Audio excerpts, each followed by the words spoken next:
Friends, और क्या हालचाल, कैसे हो? तो फ्रेंड्स, आज की इस वीडियो में बहुत बहुत स्वागत है सभी का। तो जैसा कि फ्रेंड्स, हम 2025 ये रियल वाला प्री बोर्ड का क्वेश्चन पेपर लेकर आए हैं। समय दिया जाता है 3 घंटे 15 मिनट का। और जैसा कि बता दें, सब्जेक्ट कोड है 153, पूर्णांक 70 नंबर। तो चलिए, जो ये बायोलॉजी का हमारे पास क्वेश्चन पेपर है, इसे पहले एनालिसिस करेंगे और इसके कुछ इंपॉर्टेंट जितने जैसे कि क्वेश्चन है बताया जाएगा। अति लघु उत्तरीय बहुविकल्पीय ये सब क्वेश्चन बताए जाएंगे। तो चलिए सॉल्यूशन भी देखेंगे। बहुविकल्पीय प्रश्न सबसे नंबर पे है 1 पे। सही विकल्प चुनकर अपनी उत्तर पुस्तिका में लिखिए। पुनरावृत्ति सिद्धांत को प्रतिपादित करने वाले वैज्ञानिक का नाम है डार्विन, माल्थस, बीजमान, हीकल। तो जैसा कि फ्रेंड्स, इसका राइट आंसर होगा चौथा नंबर हीकल। तो इस प्रकार से आपको अपनी कॉपी में लिखना है हीकल। प्रश्नोत्तर नंबर 1 हीकल। अगला है ख नंबर पे। एलन के नियम के अनुसार ठंडी जलवायु में रहने वाले स्तनधारियों में सामान्यतः हैं छोटे अंग और शरीर के उपांगे, बड़े अंग और शरीर के उपांगे, छोटे शरीर का आकार, सभी अंग एवं उपांग समान आकार के। तो जैसा कि फ्रेंड्स, ख नंबर ये सही होगा। ख नंबर के पहला छोटे अंग और शरीर के उपांग। अगला है प्रश्न ग नंबर का। डीएनए खंडों की पहचान करते हैं नॉर्दर्न ब्लॉटिंग से, सदर्न ब्लॉटिंग से या फिर वेस्टर्न ब्लॉटिंग से, इनमें से सभी। तो डीएनए खंडों की पहचान करते हैं सदर्न ब्लॉटिंग से। राइट आंसर होगा दूसरा सही। तो इस प्रकार से लिखेंगे ग नंबर दूसरा सही, सदर्न ब्लॉटिंग से। चलिए आगे बढ़ते हैं। अब खाद्य श्रृंखला में मनुष्य है उत्पादक है, अपघटनकर्ता या फिर उपभोक्ता, इनमें से कोई नहीं। तो खाद्य श्रृंखला में मनुष्य है उपभोक्ता। तो इस प्रकार से लिखेंगे घ नंबर के तीसरा सही, उपभोक्ता। चलिए आगे सीखते हैं। अब यहाँ पर अति लघु उत्तरीय प्रश्न आ जाते हैं। और आप सभी से बता दें, जो 7 सेट के जितने क्वेश्चन हल कराए गए हैं अनसॉल्व के, वही सब क्वेश्चन यहाँ पर आपको ये प्री बोर्ड वाले क्वेश्चन पेपर में देखने को मिल रहे हैं। तो अभी भी जो स्टूडेंट नहीं हल किए हैं, जो अनसॉल्व हल कराया गया है 7 सेट, तो उनके लिए बता दें कि जरूर पूरा अनसॉल्व हल कर लें, क्योंकि बहुत ही ज्यादा फायदा यहाँ पर 7 सेट अनसॉल्व के मिलने वाले हैं। तो जैसा कि फ्रेंड्स, प्रश्नोत्तर नंबर 2 के का नंबर है, मेंडल ने अपने प्रयोग के लिए कितने लक्षणों का चुनाव किया? किन्हीं 4 लक्षणों के नाम लिखिए। तो इस प्रकार से लिखेंगे, मेंडल ने अपने प्रयोग के लिए 7 लक्षणों का चुनाव किया। बीज की आकृति, बीज का रंग, फली की आकृति, फली का रंग, इस प्रकार से लिखा जाएगा। चलिए अगला क्वेश्चन देखते हैं। अगला क्वेश्चन है, न्यूक्लियोटाइड्स में पाई जाने वाली 2 शर्कराओं के नाम सूत्र सहित लिखिए। तो इस प्रकार से लिखेंगे ख नंबर का।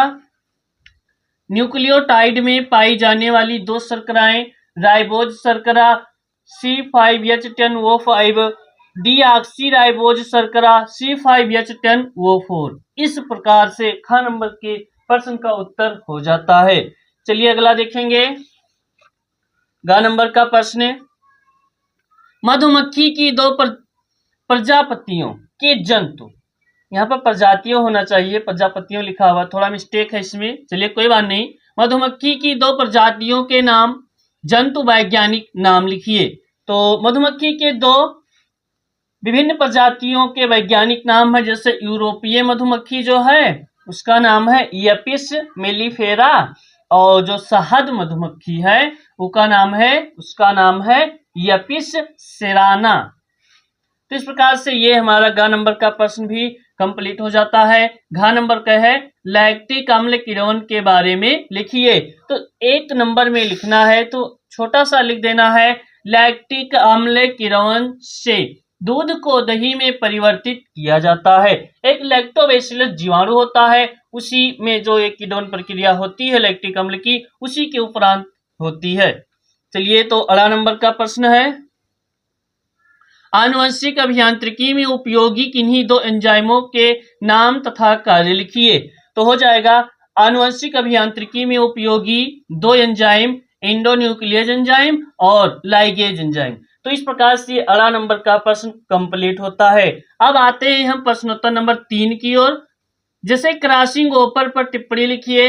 सब प्रश्न देख लीजिए, कॉपी में नोट कर लीजिए, बताया जा रहा है। चलिए शुरू कीजिए। अब सिर्फ प्रश्न ही पूरा बताएंगे, एनालिसिस करेंगे। जो जो प्रश्न आप सभी से बता दें कि जितना प्रश्न इस प्री बोर्ड के क्वेश्चन पेपर में है, ये सभी प्रश्न हल कराया गया है। बायोलॉजी की प्लेलिस्ट इस वीडियो के डिस्क्रिप्शन बॉक्स में हम ऐड कर देंगे। नहीं देखे हैं, देख लीजिएगा, पूरा अच्छे से हर एक सेट हल कर लीजिएगा। तो चलिए सभी को प्रश्न बता दें अब, क्योंकि आंसर यहीं तक कराना था, अति लघु तक। जैसे कि क्रॉसिंग ओवर पर टिप्पणी लिखिए, यह प्रश्न है। ख नंबर के प्रश्न है डीऑक्सीराइबोज शर्करा क्या है? इस शर्करा की अणु संरचना बनाइए। ख नंबर। ग नंबर के प्रश्न है अनुकूली विकिरण क्या है? किन्हीं 3 कारणों का उल्लेख कीजिए। ग नंबर का प्रश्न है अनुकूली विकिरण क्या है? किन्हीं 3 कारणों का उल्लेख कीजिए। क्राई प्रोटीन्स क्या है? उस जीव का नाम बताइए जो इसे पैदा करता है। मनुष्य इस प्रोटीन को अपने फायदे के लिए कैसे उपयोग में लाता है? ऊर्जा के पिरामिड की मुख्य विशेषता क्या है? ऊर्जा के पिरामिड की मुख्य विशेषता बतानी है। उसके बाद यहाँ पे लघुत्तरीय प्रश्न सेकंड आ जाता है। इधर लघुत्तरीय फर्स्ट है। जो लघुत्तरीय फर्स्ट है आप सभी का, इसमें सब 2-2 नंबर के प्रश्न पूछे जाते हैं। यानी कि जो लघुत्तरीय फर्स्ट के अंतर्गत 2-2 अंक वाले प्रश्न, और इधर जो लघुत्तरीय सेकंड है, अब इसके अंतर्गत 3-3 नंबर वाले बहुत ही ज्यादा प्रश्न पूछे जाते हैं। तो चलिए शुरू करते हैं। हाँ, तो लघुत्तरीय सेकंड नंबर के प्रश्न सभी को दिखा दे रहे हैं। आवृत बीजी में नरकोद्भिद का संक्षिप्त विवरण दीजिए। और ख नंबर क्या है शुक्राणु जनन क्या है? संक्षेप में शुक्राणु जनन की प्रक्रिया का वर्णन करें। यह है। ग नंबर क्या है मनुष्य में यौन संबंधी उत्पन्न रोगों के लक्षण बताइए। मनुष्य में यौन संबंधी उत्पन्न रोग के लक्षण बताने हैं। पक्षियों में लिंग निर्धारण किस प्रकार होता है? और प्रश्नोत्तर नंबर 5 पे आ जाते हैं। का नंबर है डीएनए तथा आरएनए में अंतर लिखिए। देखिए ये सब प्रश्न बहुत बार पढ़ाया गया है, प्लेलिस्ट में जाइए और देख लीजिए। और मानव में यौन कपि में समानताएं असमानताएं बताइए। पुनर्योगज प्रोटीन पर टिप्पणी लिखिए। ये प्रश्न भी अपने आप में बहुत ही महत्वपूर्ण है। पुनर्योगज प्रोटीन घरेलू उत्पादों तथा औद्योगिक उत्पादन में सूक्ष्म जीवों के महत्व को समझाइए। यानी कि घरेलू उत्पाद में और औद्योगिक उत्पादन में सूक्ष्म जीवों के महत्व को समझाइए। ये सब भी पढ़ाया गया है। और प्लाज्मिड क्या होते हैं?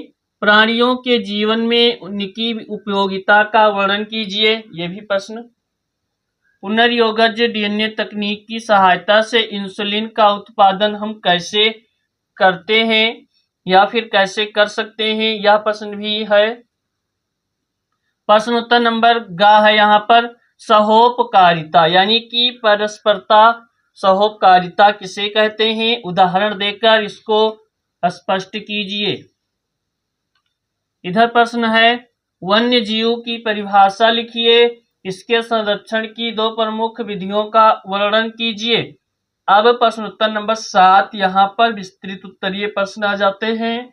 जैसा कि फ्रेंड्स विस्तृत उत्तरीय प्रश्न है प्रश्नोत्तर नंबर 7, तो देखेंगे गुर बीजाणु जनन क्या है? आवृतबीजी पौधों में मादा युग्मकोद्भिद के परिवर्धन का वर्णन कीजिए। और अथवा लगा के भ्रूण पोष क्या है? इसके विभिन्न प्रकारों का संक्षिप्त विवरण दीजिए। संक्रामक एवं असंक्रामक रोग से आप क्या समझते हैं? प्रत्येक के दो दो उदाहरण देकर इनके लक्षण, कारक एवं रोकथाम के उपाय लिखिए। अथवा लगा के है निम्न पर टिप्पणी लिखिए, जैसे डेंगू बुखार, फाइलियरियसिस, इस सभी पर टिप्पणी लिखना है। पारिस्थितिक तंत्र कितने प्रकार के होते हैं? एक तालाब के पारिस्थितिक तंत्र के विभिन्न घटकों का वर्णन कीजिए। एक पारिस्थितिक तंत्र ऊर्जा प्रवाह का वर्णन कीजिए। तो ओवरऑल ये सभी प्रश्न हैं जिनके उत्तर भी हम अनसॉल्व हल कराए हैं, पूरा एक एक करके सभी स्टूडेंट एनालिसिस कर लेंगे। ये जितने क्वेश्चन बताए हैं प्री बोर्ड, ये प्री बोर्ड का पेपर है। तो जैसा कि फ्रेंड्स इसके अंतर्गत बहुत ही ज्यादा क्वेश्चन आपके बोर्ड एग्जाम में आने वाले हैं, क्योंकि इसी से रिलेटेड क्वेश्चन आते हैं अधिकतर क्वेश्चन। तो मिलते हैं किसी अगली नई क्लास में। तो थैंक्स फॉर वाचिंग, और एक प्यारा सा कमेंट जरूर कर दीजिएगा। Thank you so much.